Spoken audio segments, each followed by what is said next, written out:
Hi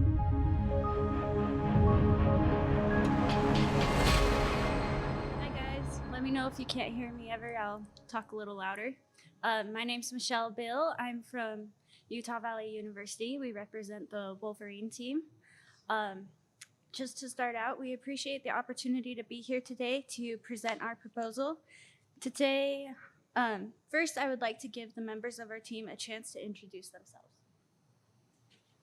I am Derek Stevens. I was the architectural designer for this project. I'm Jay Forgan. I was one of the estimators on the project. I'm Joe Ledford. I was also the other estimator on the project. I'm Skylar Summers, and I was the scheduler.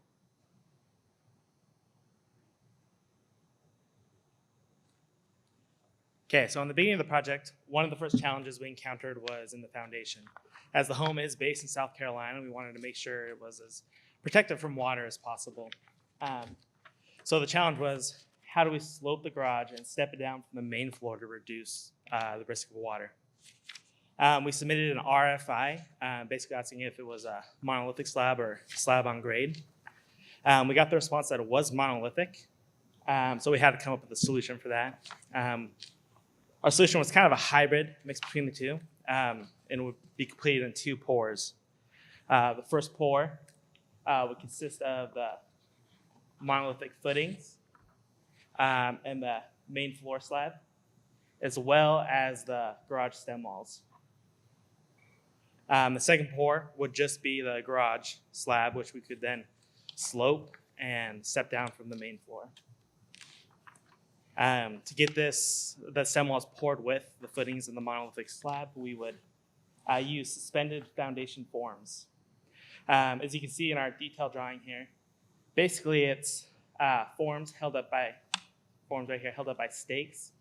It holds it up so we could pour the concrete, footings, stem wall, and the main floor slab all at once and get it done. You can see here we have kind of a drawing of how, or a picture of how it would look in the field, something kind of like that. So the main house would be one-sided forms all the way around, and the garage stem walls would be double-sided. This does increase the number of pours required from 1 to 2 pours, but we have reflected this in the schedule, and all forms, materials, and labor are accounted for in the estimate. So. Thanks, Skylar.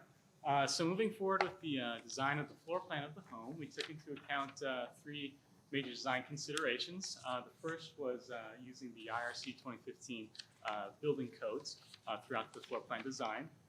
Secondly, we also made some adjustments to the kitchen design.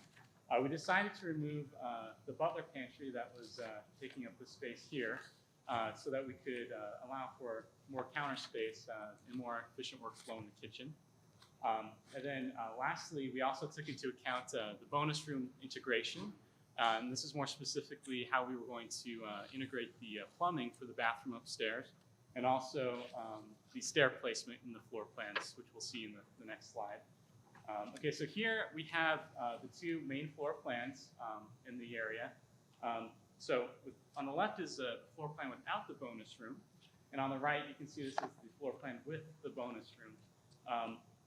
What changes with the stairs is mainly the walk-in closet size and also the master bathroom layout.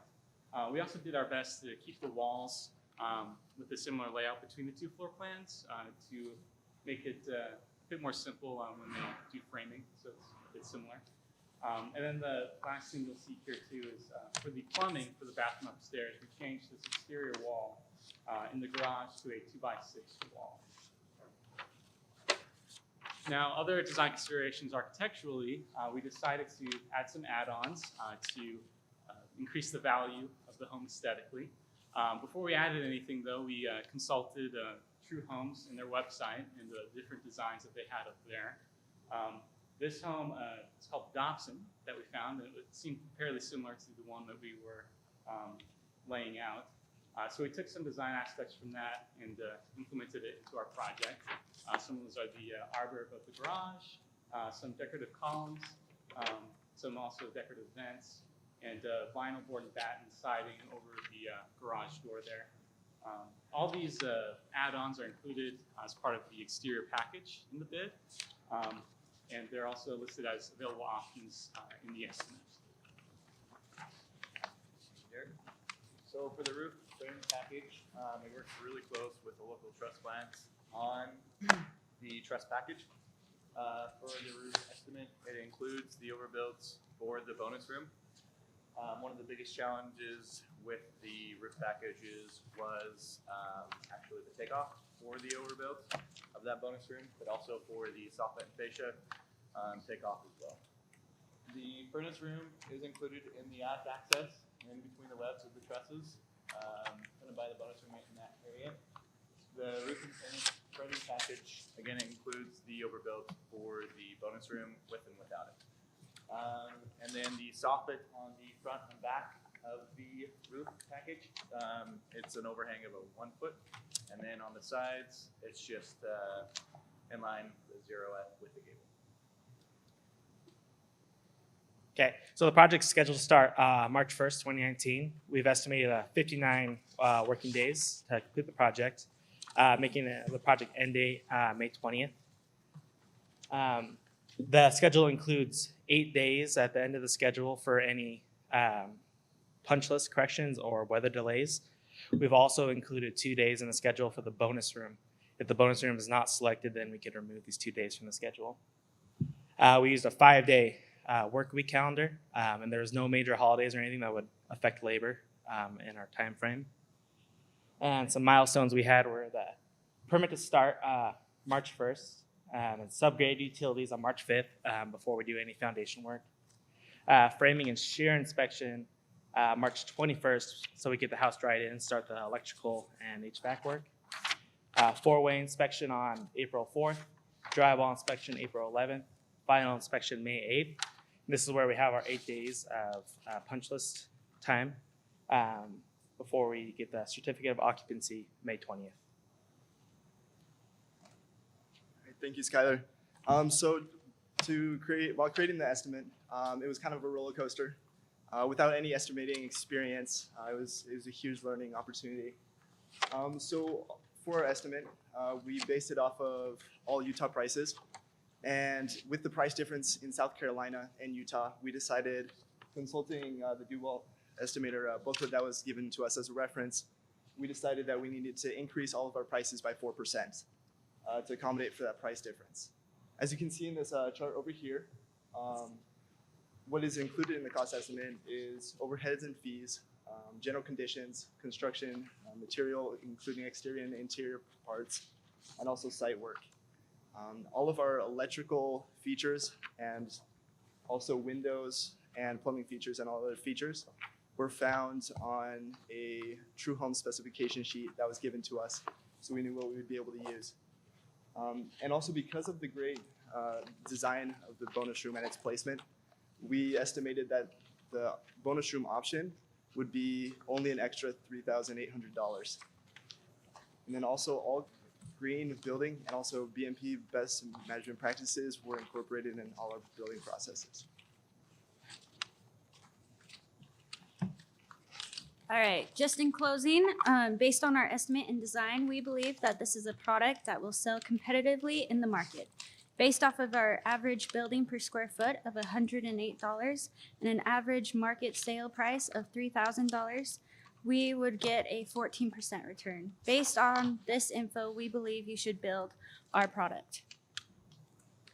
And now we leave it open for questions and answers.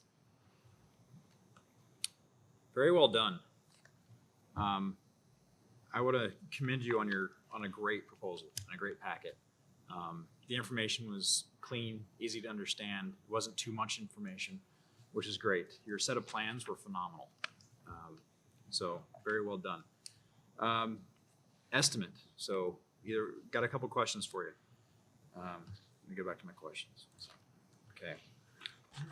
So in your rough ends for plumbing, you have sewer line to street. We have sewer line to street for $6,300. What is included in that $6,300? So in the $6,300, we put an amount of all the connections that we needed straight from the street to get a rough info. Okay.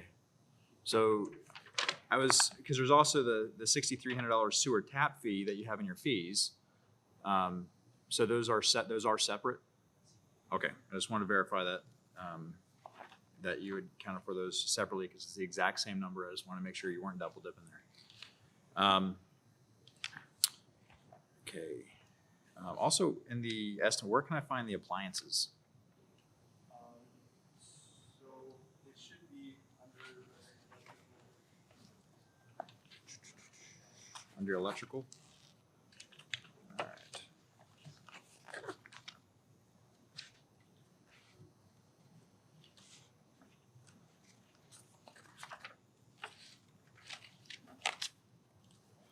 Typically with appliances, it's its own separate category. Okay. And one more quick question for your schedule. So you have electricians and plumbers going in on the same day for the rough-ins. Do you foresee this being a problem? We think it'd be too big a problem to have them at the same time. As it's pretty big sense house. Okay. You don't think there's going to be any fist fights going on? All right. Thank you. All right. Thank you, guys. Plans are great.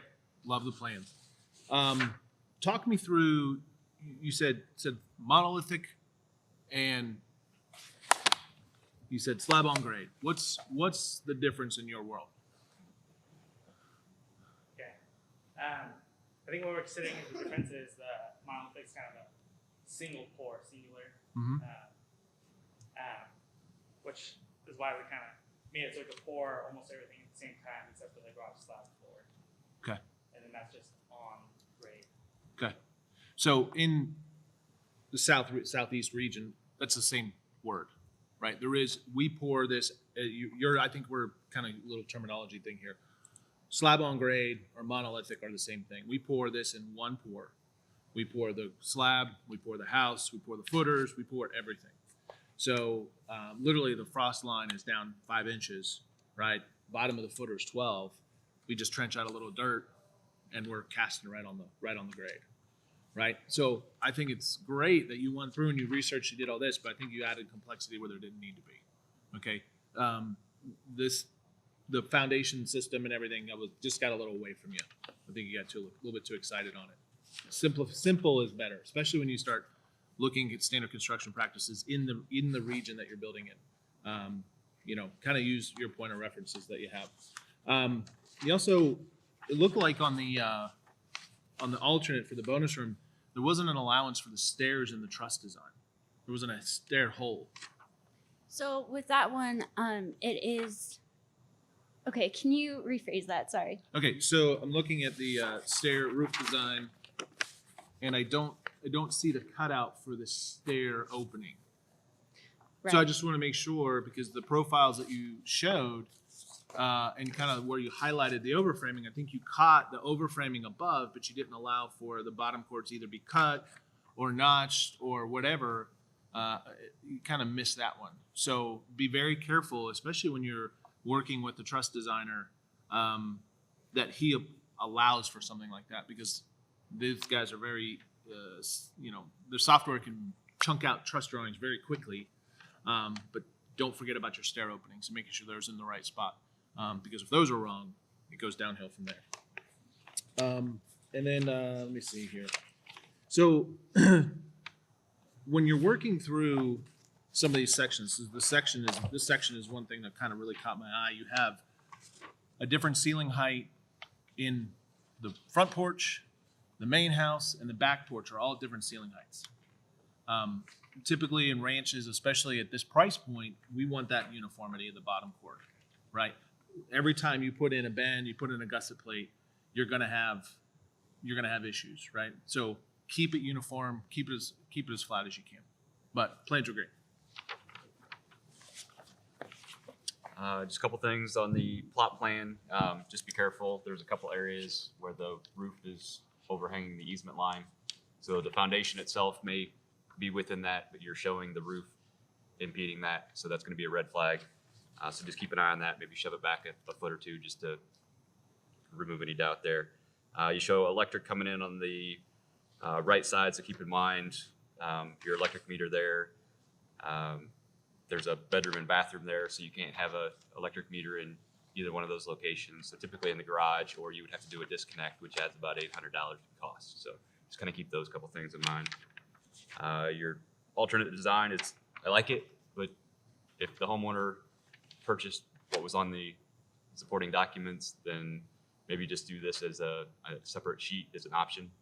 So just a suggestion. And then a couple things on the schedule.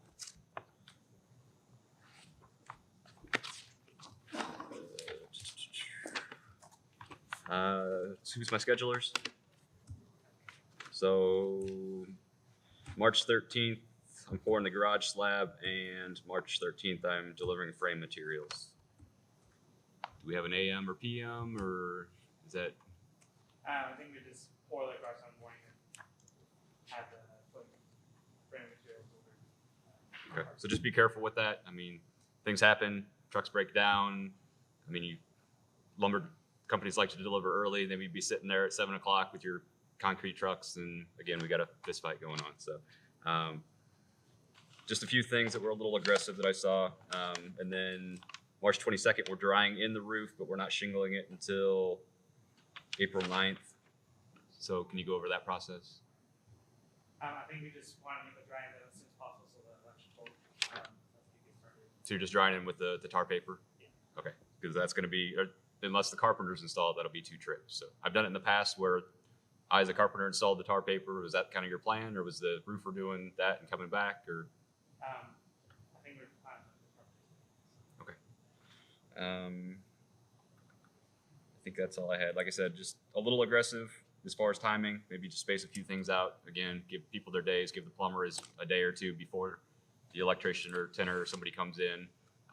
There are days that they can work together, but trying to get them there both on day one is going to be a little tough. So, okay, good job.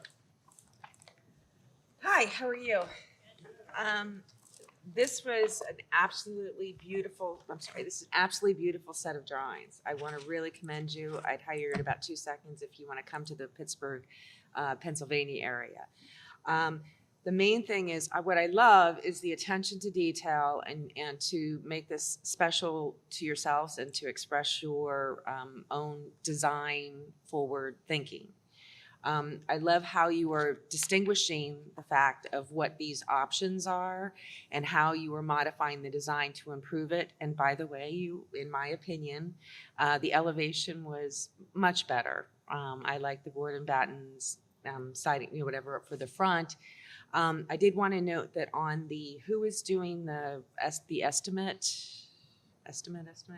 Okay, you had mentioned that this was all given as options, but really it ended up being an included price, although you did pull it out. You also have in there that the front, what is it? Actually, I have it right here, sorry. Thank you.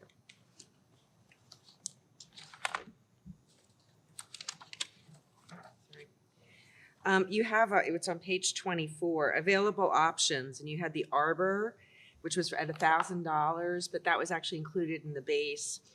You had front of house gable, so I assume that's just the very top, the little pigeon kind of thing. You included the vinyl shutters, which was great. And $39 is a good price on those shutters. And the screen porch in the back, but you didn't, the board and batten siding was not listed in there. So that is listed on the exterior. Okay, So we didn't exactly put that one on. okay. But it was just put it there. It's just that in the future, I would have pulled those about available options or those options as a separate number and do a summary because you've done such a beautiful job on the rest of it. I absolutely love on the estimate, the pie chart to understand exactly where your costs are. It just everything is really well put together and organized. On the drawings, who made the decision to change the font of the? Yeah, I can speak to that. So that was actually a suggestion from one of our coaches. Okay. He ended up And what's Good idea. and what's the name of the font? Do you recall? I believe it's called City Blue. Okay, and I've used it before. And what it is actually in the good old days when you would handwrite by yourself that's supposed to be close. I've used it. It's like Comic Sans. Don't use it. There are other fonts that when you're dealing with a half-size set of drawings, okay? So I've used that font on full sets of drawings, and I can read it. At half size, I can't. So a lot of all this great detail and notes and coordination, I couldn't read, and it's really annoying. Can you tell me where the code summary is in like the codes and telling me what the codes are? Where are they? Because I might have missed it because I couldn't read it. In the drawings, we don't have specifically a spot that says read the hours of 2015. Okay. That's something I left out. But in the general notes, it does go through different standards that we're opposing. Okay, somewhere in there that I couldn't quite read, right? Because it was Yeah, too. yeah, Also, the way yeah. at half size, that font prints too lightly, and I'm going blind anyways. The Amy, next, Amy, we're out of time. Can Oh, we give sorry. Dean like yes, just a second? Sorry. sorry. Great set of plans. I like them also. I disciplined myself in design, and I loved them. When you do change that bathroom, which I thought was kind of neat, but remember it's a home that they have in production. The bathroom doors, when you walk from the master bath into the bathroom, and I want to go into the toilet room, which you put a door on there, I have to shut the one door to get into the other. So as a designer, watch how doors fight each other, which is annoying as a homeowner. And then as far as, I love your visual aids, how you introduced that to help tell your story. Watch yourself on your estimate. So the estimators, on drywall, don't list out 4x8 sheetrock. These are 9-foot ceilings, go 54 by 12 is the easiest to use for that. Otherwise, when you set out 4x8 sheetrock, the rock hangers will come out there and they're gonna be screaming. The butt joints are the hardest thing to hide. And then when you were doing the insulating and the sheetrocking, you grabbed for your house insulation, you grabbed your roof square footage instead of the house square footage. So in your insulation takeoff, you're listed 412 square feet for ceiling insulation. And looking back where you did the sheetrock, I can see where you pulled it from. You pulled it from the garage. So watch those little errors because it could cost you. But otherwise, reading these set of documents on the estimate are phenomenal. It was easy to follow. And I just wanted to make one additional comment that I know I'm just making stupid. You did something that was very inventive, and that was basically to keep the same footprint for the standard and relatively the same as the same foundation and for the option. That was brilliant. There is cost savings by not adding 5 feet to the front of this for the option. Also, it can be a last minute kind of change depending upon the trusses. I wanted to commend you on a better design. Got to move that, just move that closet a little bit going back and forth, but I did want to commend you on that. And you can also point that out because there can also be a cost savings. Well done. Good job, guys.